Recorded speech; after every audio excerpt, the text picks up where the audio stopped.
Good evening. Like and subscribe if you approve of the message that I'm about to give you. I am anti-Semitic, but I am a Jew. But to be a Jew is not to be anti-Semitic. To be anti-Semitic is to be against the Khazars of the synagogue of Satan. The Khazars of the synagogue of Satan. They are not Ashkenazi and Sephardic Jews. They are Khazars, converts to Judaism.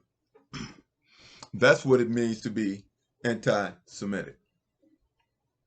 For a black person to be awoke is the realization that we are Jews, melanated people all over the world at one time were Jews. And that includes China and India as well, until they became bleached out. Study your history. Now let's get to the point. Israel is a threat to humanity. Why is Israel a threat to humanity? For one, they are a threat to humanity and to themselves as well. For one, they have something that is called the Hannibal Doctrine.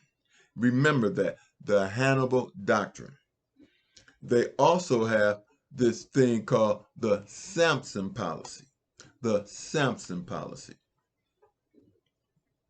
Understand this. Israel wants to take over the world. They want to take over the world. The people in the Ukraine are their relatives. They put Russia into a position to where Russia had to attack Ukraine or be surrounded by NATO. And they have been trying to get Russia to take over the Ukraine, but Russia doesn't want the Ukraine. They just want peace of mind. That war has been over. Ukraine can't win. Russia doesn't want to take Ukraine and have the responsibility of rebuilding the Ukraine. Now, what happened was that Russia was supposed to get the United States and Israel wanted the world to attack Russia and blame and say that Russia wanted to take over the world because it was defending itself. But it backfired, and the internet has a lot to do with it backfiring. Israel always planned to take over Palestine. They have been doing that for the last 75 years. They have been wiping the Palestinians out. They blew it when they dropped the bomb on the hospital. And then people said enough is enough. But the internet was waking people up to what Israel was trying to do. Also, they found oil in Palestine. So they wanted that as well. Now, let's get to that October 7th attack by Hamas. Who did Hamas? Hamas, there were 1,200 people died. Hamas is responsible for 400 deaths, military deaths. Maybe a few civilian, but 400 military deaths. But this was the installation that was bombed was where Israel kept top secret information.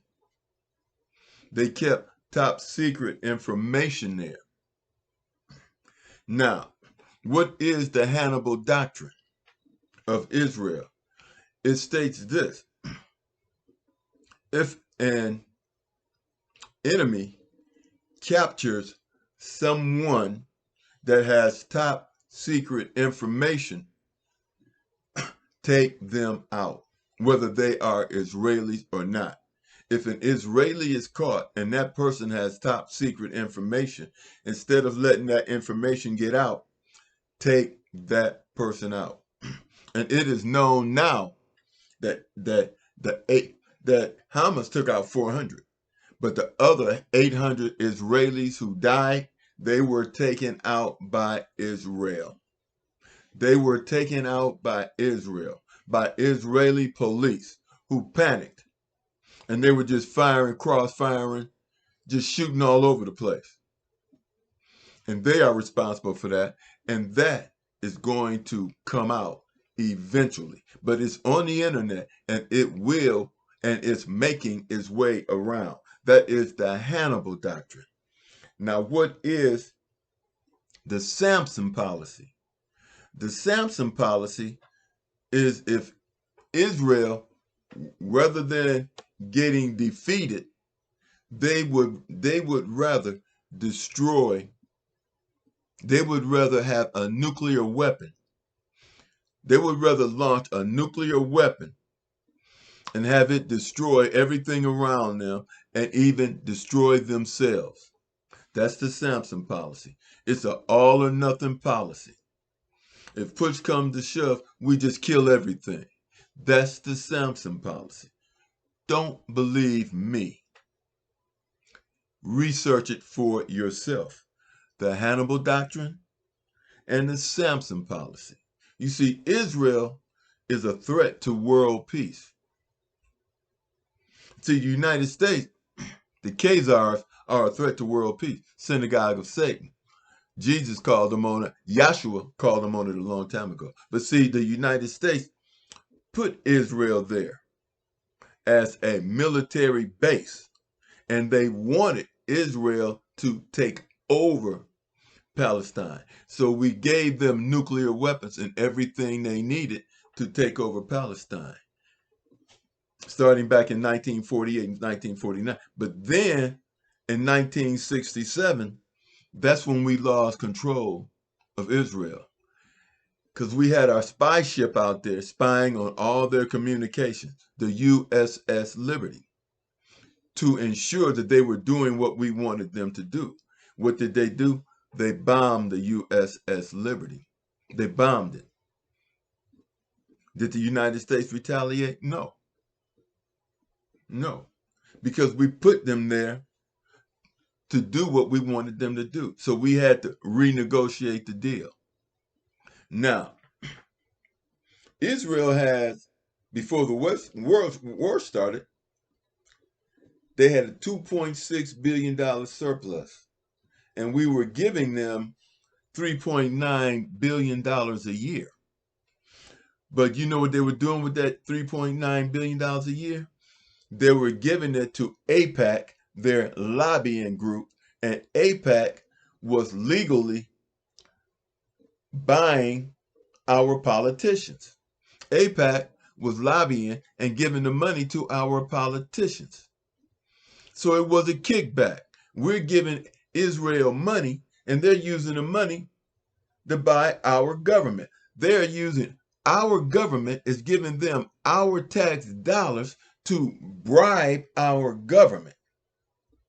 You see, our system of campaign finance is nothing but bribery, and it allows of foreign countries to bribe us. But AIPAC is supposed to be United States, so they can legally bribe. And the United States government, the politicians, they made it possible for this to happen. That's why, as much as we protest, we can get nothing done. That's why AIPAC threatened the American people. They threaten us with our money. Now understand this. The Samson policy is about using nuclear weapons instead of losing a war. That is a threat to humanity. But I also said that They are a threat to themselves because they have something called the Hannibal Doctrine. Don't believe me? Look it up. Like and subscribe after you look up the information that I have given you so that you know that it is real. You see, I don't want you to just believe anything I say. Look it up for yourself. Catch you later.